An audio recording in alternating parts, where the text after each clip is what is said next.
A potential trade could be looming for the Toronto Blue Jays. And surprise, it's with the St. Louis Cardinals yet again. The Jays and Cards were active together when it came to trades last year and at the deadline as well. But now, in the offseason, we're hearing about another potential rumor that could be coming to fruition for the Blue Jays. It's Nolan Gorman of the St. Louis Cardinals, big time power hitting second baseman who could be on his way to Toronto, but we're not exactly sure what the package is. So we'll break that down and much more in this episode of Jays Digest.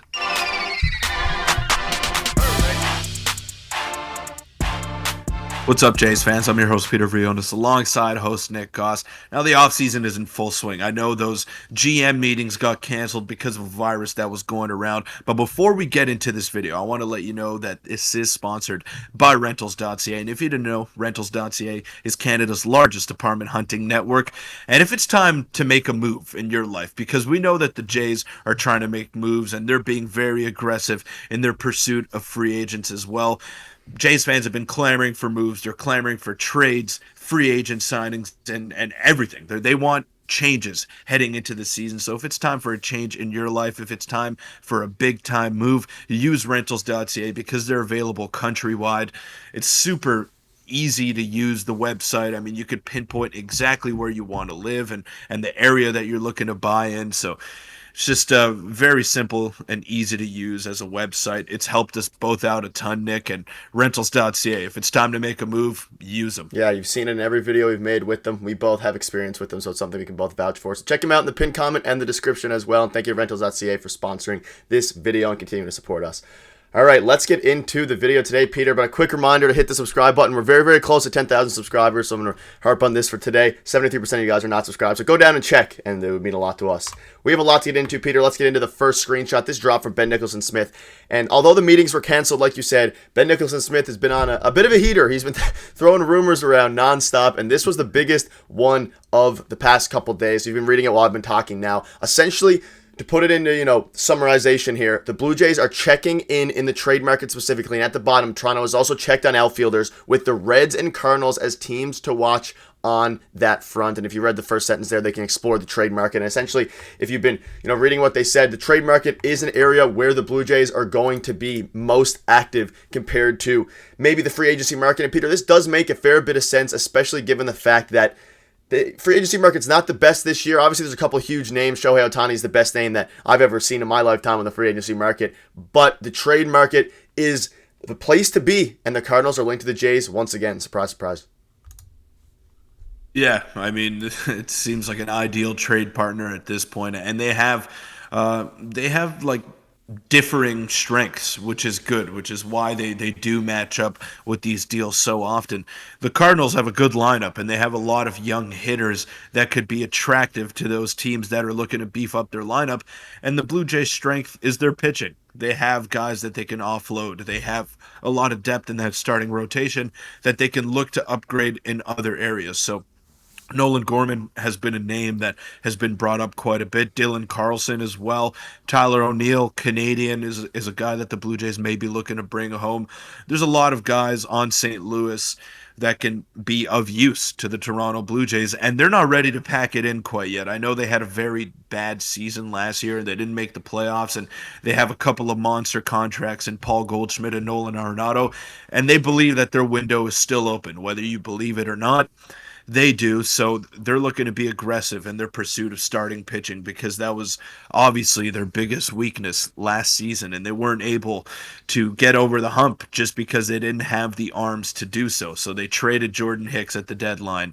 They traded Jordan Montgomery as well, and they were very aggressive in offloading a lot of assets, but I think they're going to be very aggressive in terms of adding this offseason, and they're not looking to get prospects in return. They want major league ready talent.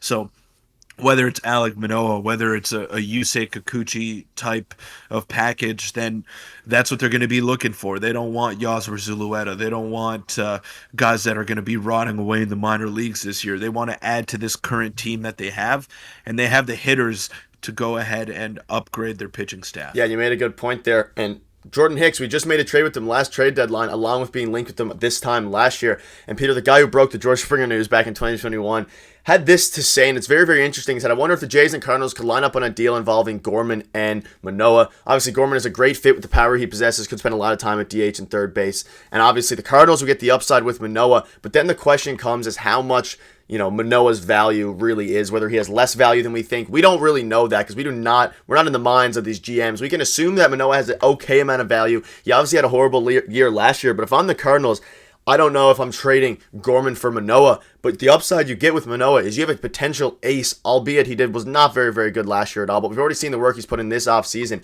and Gorman is a guy who would fit perfectly in the Blue Jays lineup, had above an 800 OPS last season, and among the Cardinals outfielders, and Peter, I'm curious to see what you think about this, I think Gorman would be the guy that I would want the most out of talking about Carlson, talking about O'Neill. Gorman's proven. Last year was a phenomenal year. Not very good at defense, but he can hit the heck out of the ball, and it might be a good change of scenery for both teams because Monoa, maybe he wants to change the scenery himself with the tension that's been brewing, and then Gorman, who knows if he wants to change the scenery, but might not be his choice if the Cardinals want a potential guy who has ace upside in Monoa, or, like you said, they're trying to retool, not rebuild. Well, I don't know if he has ace upside. Maybe not I anymore. mean, obviously we saw flashes. We saw flashes from Manoa over his first 2 years, but the stuff never really jumped out at you.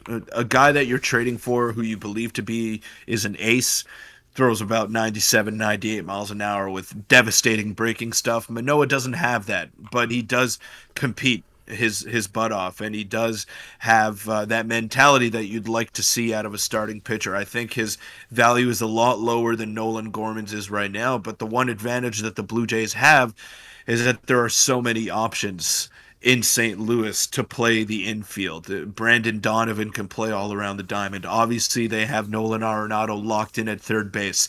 They have Paul Goldschmidt at first base, and Tommy Edman is their everyday shortstop. So I know that maybe they want to hang on to Nolan Gorman, but they have an embarrassment of riches in their lineup, and their outfield is pretty set as well. So you could make the case that maybe they'd move Tommy Edman to center field and shift over Lars Nootbaar, but they have Tyler O'Neill in there. Like their starting nine is pretty much set, apart from the catcher position. Well, actually, it is set. They have Wilson Contreras there as well, but their lineup's very good. There's no issues there, so I feel like they could overpay in a sense to address the glaring needs that they have in their starting rotation. And it would be a gamble. It would definitely be a gamble for them to trade a proven guy like Nolan Gorman with 27 home runs last year, 800 plus OPS, for Alek Manoa, who was one of the worst qualified starting pitchers in baseball last year. It's a risk. It's a risk for both sides because Manoa can turn into that Cy Young contender yet again if he goes to St. Louis, and Nolan Gorman can fall flat on his face and then not be very productive for the Blue Jays. So there's always risk involved when it comes to the trade market, but this does seem like something that could make sense for both sides. They're dealing from positions of strength, so I could see it happening. Yeah, I was going to say, but you mentioned it there. It's a risk for the Jays as well, because if you trade Manoa and then he goes to the Cardinals and becomes what he used to be, then depending how Gorman does, but you mentioned it there, and among teams that potentially could be willing to acquire Manoa, and again, you said it, the St. Louis Cardinals are probably the absolute best fit. You can see it down here. It's an interesting angle. Can't imagine many plug-and-play, minimal salary starting pitcher scenarios available via trade. Manoa has his risk, but the upside appeal to the front office in St. Louis is pretty huge, and they have a surplus of bats. And yeah, like you said there, and like he said, Manoa's salary is minimum compared to all these other guys, so it's pretty easy to plug and play with him, but it's just such a weird scenario with Alek Manoa that who knows if the Jays are going to want to keep him or if they're going to want to, make a trade of addressing, and this would kind of be similar to the trade that they made last year with Moreno and the Diamondbacks, dealing from a position of, strength. Obviously, it's a different scenario with the prospects and things like that, but the Cardinals need pitching, and they need it very, very badly, especially after last year, and they have the bats to trade for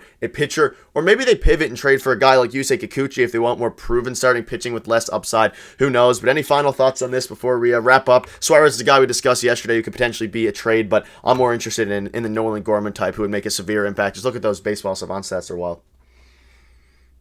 Yeah, well, the Jays need a third baseman. That's been very well documented ever since the season ended. I don't think Matt Chapman is going to be back. I don't know if the Jays want him back. There's been talks of them engaging in contract negotiations. Don't know if I'm a fan of that, but Nolan Gorman could fill that void. Eugenio Suarez could fill that void. Jeimer Candelario can fill that void. So there's a lot of options and a lot of avenues that the Blue Jays can take towards addressing those holes that are going to be left by departing free agents in Matt Chapman, Whit Merrifield, Kevin Kiermaier. But this does seem like a likely scenario because St. Louis and Toronto obviously have a very good relationship because they make a lot of trades together, and it's something that makes sense. It just makes too much sense. I don't know if I'd be on the train of trading Alek Manoah this offseason, especially after that disastrous year that he just had with the Blue Jays. But at the same time, if you can get a guy like Nolan Gorman, if it were to be for, let's say, Dylan Carlson, then I'd say no Agreed. right away because Dylan Carlson hasn't shown much. At least Alek Manoah has shown flashes of being a dominant player and an upper echelon type of talent, whereas Dylan Carlson has just not panned out whatsoever. So for Carlson, I'd say no. For Tyler O'Neill, I'd say no. But Nolan Gorman is a guy with very similar upside and can play multiple positions in the infield. I'd definitely be on board with taking him in. And if it has to cost Alek Manoah, then it is what it is. But you gotta give something up to get something in return, and that would be the case here if the Blue Jays were to trade for Nolan Gorman and exchange Alek Manoah. Especially with how depends how the front office views Ricky Tiedemann as well. Because if he thinks they can slot into the fifth starter spot sooner than rather than later, maybe not to start the year, but they'll be more willing to trade Manoah. But that'll wrap up the video. Let us know in the comments what your thoughts are on that. Check out our video from yesterday, and thank you to Rentals.ca for sponsoring this one. I'll see you tomorrow.